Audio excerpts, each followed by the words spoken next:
अच्छा, अब आप शांत रहें तो जल्दी हो जाएगा।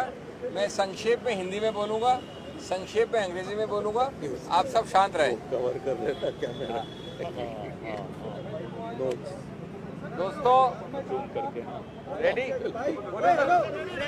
दोस्तों, आप देख रहे हैं कि हमारे कॉलीग्स, हम लोग सब अभी आए हैं, बहुत विस्तृत। You are disturbing everybody. भैया बोलो मत, आप ही नहीं, हमें बाकी भी लोगों को तकलीफ हो रही है। दोस्तों, आप देख रहे हैं कि मेरे सभी मित्र, वरिष्ठ नेता, आप सबको जानते हैं। पटोले साहब हैं, गुरदीप जी हैं, मुकुल जी हैं, पवन जी हैं, प्रवीण चक्रवर्ती जी हैं। हम लोग सब अभी बहुत विस्तृत और व्यापक रूप से वार्तालाप करके आए हैं चुनाव आयोग से। लगभग 1.5-2 घंटे बाद चली है, 1.5-पौने 2 घंटे। कई बिंदुओं पे वार्तालाप हुआ। हमने बड़े स्पष्ट रूप से हमारे बहुत गंभीर मुद्दे उनके सामने रखे। संक्षिप्त में बात यह है कि हमारा उनके सामने जाना संवैधानिक पारदर्शिता के आधार पर है। आप जानते हैं कि चुनाव समतल जमीन पे न हो तो गणतंत्र और लोकतंत्र पे आघात होता है और वो सीधा बेसिक स्ट्रक्चर, संविधान के मूल ढांचे पर आघात होता है। इसलिए हमने कहा कि पारदर्शिता, विश्वास और लोकतंत्र के इंटरेस्ट में ये वार्तालाप होना चाहिए। और इसका मुख्य बिंदु था कि जो हमारे बहुत गंभीर मुद्दे हैं उन पे आपको डेटा रिलीज करना चाहिए, तथ्य देने चाहिए, उसका अवलोकन और उसका निष्कर्ष हम निकाल लेंगे। 3 या 4 मुख्य बिंदु थे। पहला था कि किस प्रकार से लाखों, बहुत बड़ी मात्रा में लोगों का, वोटर्स का घटत हुई है, कमी हुई है, डिलीशन हुआ है महाराष्ट्र में।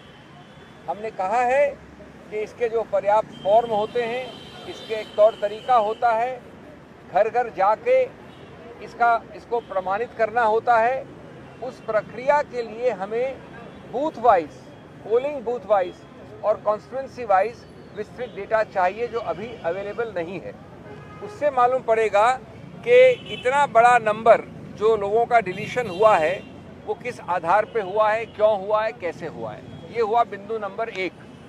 और उसमें हमने ये बताया कि कई बार हमारे सब लोग ज़मीन पे बात करके आए हैं, पटोले साहब यहाँ पर हैं, हमारे महाराष्ट्र के अध्यक्ष हैं, कि कई लोगों ने बताया कि कई डिलीशन एक व्यक्ति के 200-250 फॉर्म भरने के साथ हुए हैं।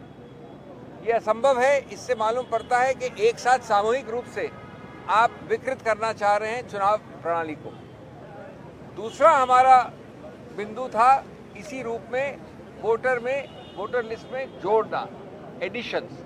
और उसमें हमने कहा कि लगभग 5 महीने का जो समय है लोकसभा और असेंबली के बीच में, उसमें लगभग 47 लाख यानी 50 लाख से 3 लाख कम वोटरों का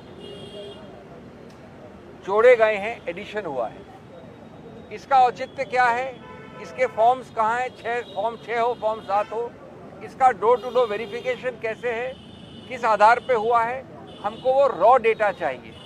हमारे विभाग में बहुत एक्सपर्ट्स हैं, उसका रॉ डेटा का निष्कर्ष हम अपने आप निकाल लेंगे, लेकिन वो रॉ डेटा अवेलेबल नहीं है, इसकी मांग की। तीसरा अत्यंत महत्वपूर्ण बिंदु कि चुनाव आयोग के खुद के दिए हुए आंकड़ों के आधार पर एक सिर्फ महाराष्ट्र का उदाहरण लिया जाए तो 3 आंकड़े आते हैं। 58.22% वोटर टर्नआउट 5 बजे, 65.02% वोटर टर्नआउट 11:15 बजे रात को, 11:30 बजे रात को, और अंतिम आंकड़ा अगले 2 दिन बाद 67% या 67 से थोड़ा ऊपर, यानी 7% लगभग का फर्क। हमको जवाब मिला, बड़ा विस्तृत रूप से बहुत सौहार्द के साथ बातचीत हुई। हमको जवाब मिला कि साहब वोटर टर्नआउट एक अलग प्रक्रिया है और जो 17C का फॉर्म है वो अलग प्रक्रिया है। लेकिन हमने उनसे इसका पुष्टिकरण मांगा है और इसके लिए रॉ डेटा मांगा है, नहीं तो ये 7% पूरा खेल चुनाव का बदल सकता है। और अंत में मेरे मित्र ने, प्रवीण जी ने कई आंकड़े दिए जो हमने रखे उनके समक्ष। वो बताते हैं कि 118 ऐसे कॉन्स्टिट्यूएंसीज हैं, 118, जहां की 25,000 या उससे ज़्यादा बढ़त हुई है पोलिंग में लोकसभा चुनाव और असेंबली चुनाव के बीच में। 118 और 25,000 की बढ़त, यानी काउंट जिन लोगों ने पोल किया, ये एक अप्राकृतिक बढ़त है, अननेचुरल है, और अधिकतर इन्हीं 118 में सत्तारूढ़ पार्टी की विजय हुई है। 118 में से 102 कॉन्स्टिट्यूएंसी है। ये एक बिंदु बता रहा हूं, मैं संक्षिप्त में बोल रहा हूं। इस प्रकार के और कई बिंदु। ये बात सही है कि विस्तृत रूप से कई बिंदुओं का उन्होंने मौखिक रूप से हमको जवाब दिया है, समझाया है।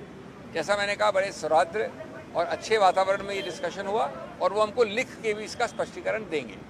लेकिन हम समझते हैं कि राजनीतिक पार्टी जो देश की सबसे पुरानी और इतनी विस्तृत अलग अलग भारत के कोनों में है, उसका ये उत्तरदायित्व बनता है कि ऐसे मूल जो प्रिंसिपल्स हैं उनको आपके सामने रखा जाए, चुनाव आयोग के सामने रखा जाए, और हम आशा और विश्वास करते हैं कि जल्द से जल्द ऐसे जवाब आएंगे, ऐसे आंकड़े आएंगे जो हर प्रकार से पारदर्शिता की कसौटी को मिले और अविश्वास को हटाएं। चुनाव आयोग ने कोई डेडलाइन दी है जिसमें कि आपको रॉ डाटा जो आप लोग कह रहे हैं अलग अलग बिंदुओं पर वो मिल जाएगा, और जो लिखित जवाब की बात कही गई उसका क्या कोई टाइमलाइन? इसमें कोई टाइमलाइन नहीं होती, बहुत जल्दी निकट भविष्य में देंगे, उन्होंने कहा है। आप लोग कितने दिन इंतजार करेंगे इसको लेकर? अभी आगे की बातें क्यों करें, आने दीजिए। आप लोग के पास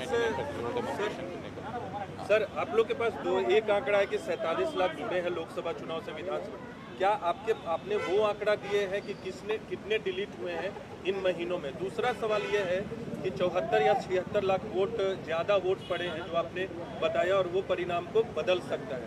तो क्या आपके जो कार्यकर्ता थे, जो पोलिंग एजेंट से या उनसे फॉर्म 17C का मिलान करवाया है आपने? बिकॉज ये इजी प्रोसेस है, अपने स्तर पे भी जांच कर लें। हमने अपने लोगों से बात करके तो ये सब चीज़ें शुरू की हैं। यहाँ पर लिखित रूप से हमने जो प्रस्ताव रखा है वो समझ के ही तो रखा है। और 47 लाख आप हमारा फिगर कह रहे हैं, खुद चुनाव आयोग मान रहा है कि 39 लाख तो है। आज एक बार, हाँ, डिलीशन वाला उनका ही ले लीजिए फिगर एक बार। नहीं, एडिशन का है, वोटर टर्नआउट में फिगर है 74, लेकिन डिलीशन का फिगर है 39 लाख। सॉरी, एडिशन का, एडिशन 39, पौने 6।